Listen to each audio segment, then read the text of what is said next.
In diesem Video möchten wir mit euch teilen, wie wir bei uns den Radicchio anbauen. Damit wir im Herbst diesen wunderbaren Salat ernten können, wird er im Sommer ausgesät. Konkret passiert das bei uns zwischen Mai und Juli. Wir verwenden gewöhnliche Aussaaterde und wir packen pro Pöttchen in der Quickpot-Platte ungefähr 2 bis 3 Saatkörner hinein. Wir haben eine Saattiefe von ungefähr 1 cm und wir brauchen eine Keimtemperatur von 20 bis 25 Grad. Das bedeutet, zur Keimung wird die Aussaatplatte bei uns im Sommer schattig gestellt und natürlich auch feucht gehalten. Wenn sie dann gekeimt sind, dann heißt es ab in die Sonne. Wenn euch unsere Grow Veggie Serie gefällt, abonniert gerne auch kostenlos unseren Kanal, aktiviert die Glocke und ihr verpasst kein Video mehr.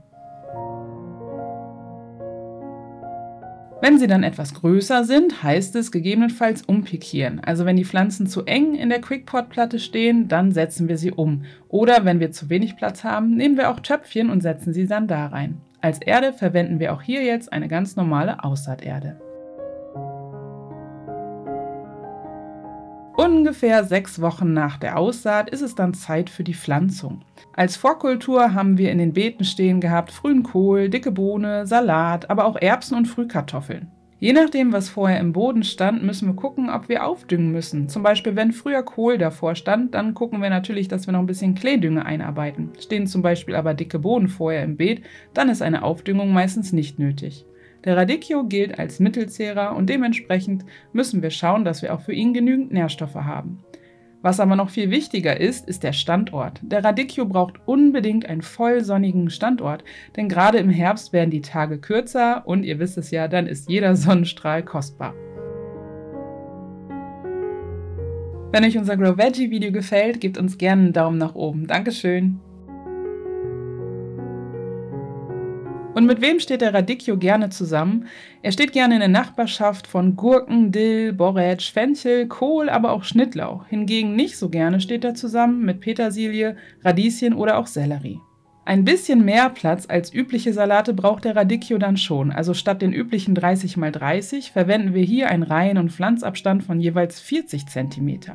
Allerdings wird auch dieser nicht tiefer gesetzt, wie wir das sonst von Salaten auch kennen.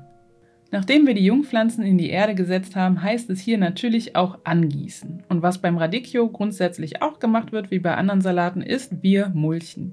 Und eine weitere Düngung ist eigentlich hier nicht erforderlich, alleine schon nicht, wenn wir den Rasenmulch verwenden, denn wenn der sich zersetzt, dann gibt er Stickstoff frei. Schädlinge haben wir beim Radicchio weniger entdeckt. Die einzigen, die da gern unterwegs sind, ja, das sind die Schnecken. Und ihr wisst, wir sammeln Schnecken einfach ab. Und mit den Jahren ist das tatsächlich sehr erfolgreich. Bemerkenswert beim Radicchio ist ja auf jeden Fall die Färbung. Also ein Salat, der grün, rot, violett daherkommt und dann noch mit weiß dabei, ist wirklich ein richtiger Hingucker. Ich finde ihn unheimlich hübsch. In der Pflege ist der Radicchio relativ einfach und pflegeleicht. Natürlich müssen wir nach dem Gießen gucken, besonders wenn er im Hochbeet steht, aber generell heißt es hier eher weniger gießen, damit er uns nicht wegfault.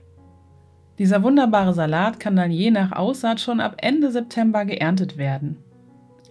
Wir essen ihn gerne fein geraspelt, gemischt auch mit anderen Salaten und einfach mit Essig und Öl. Aber auch als Risotto zusammen mit Pasta oder als lauwarmer Salat oder als gegartes Gemüse macht er wirklich was her.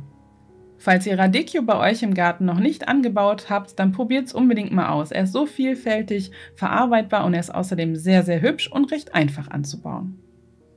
Wir wünschen euch in eurem Garten viel Freude mit dem Radicchio und zum Weiterschauen haben wir auch wieder was verlinkt. Einmal hier oben die lange Version unseres Radicchio-Anbauvideos und hier unten die Playlist unserer ganzen kurzen und knackigen Grow Veggie Videos. Viel Spaß bei euch im Garten, bis zum nächsten Mal!